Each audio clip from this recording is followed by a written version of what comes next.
Happy Tuesday, y'all. Hope your Tuesday's going well. It's cloudy, it's dark, it's windy, and we're about to get some thunderstorms. It's not supposed to be bad, but you and I are going to stay out here in the sugar shack. Because I don't think I want to get out there and get wet. But today is the first part of probably 3 parts of learning the Presto Precise 12-quart electric canner. Many of you that have purchased this canner have a few questions, and I hope I'm able to answer those. Now, moving forward in our canning season, as I use the Presto, which is what I'm going to use the entire canning season, we will go step by step and we can can together. So before we move to the canner, I'm going to try to make it short.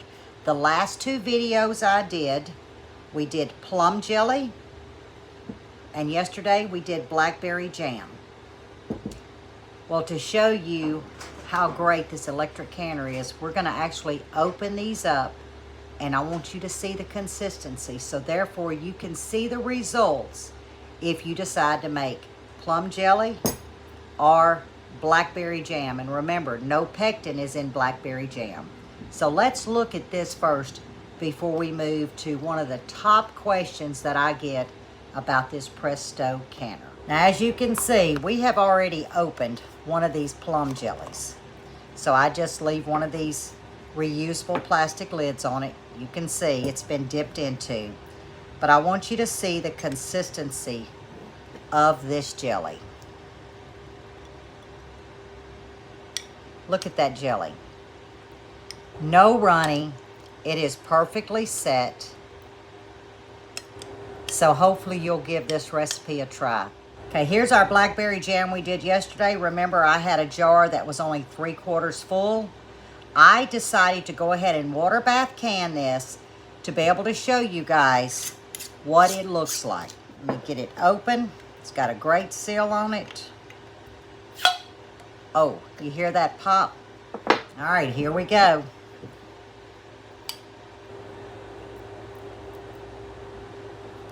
Now, can you see that? Look at those pieces of blackberries.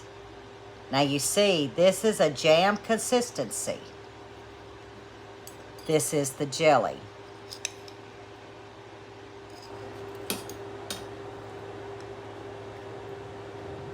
And look at that, guys. So there you have it. Now you see the results of the plum jelly and the blackberry jam with the recipes that I did the last 2 videos, and I will go ahead and link them in the description as well. I'm also going to list the, let me move this out of the way, the National Center for Food Preservation link, because this Presto Precise 12-quart electric canner is approved by the National Center for Food Preservation.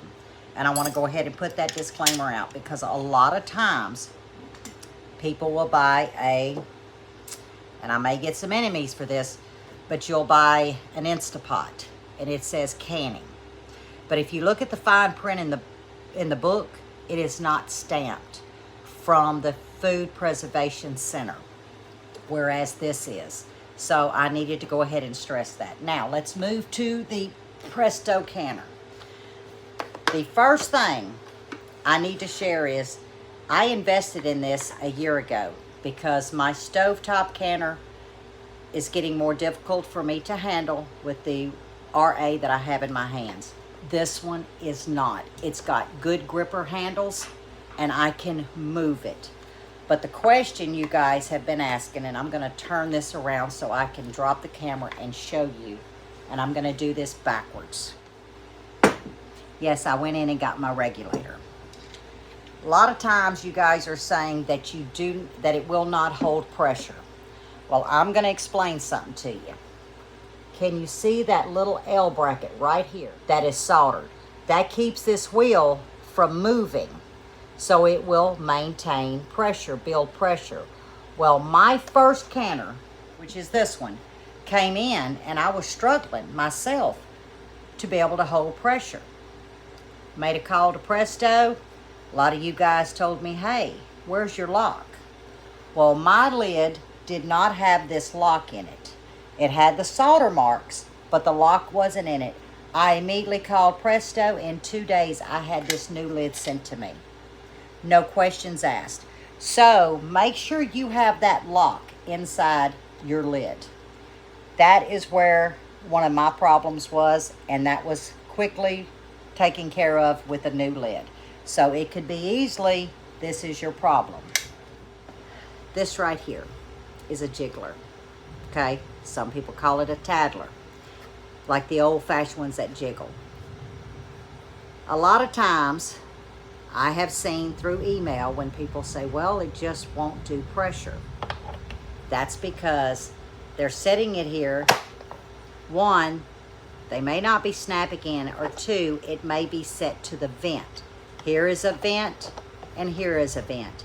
But the only one that does pressure is if that arrow is pointing to you, because you're going to be on this side.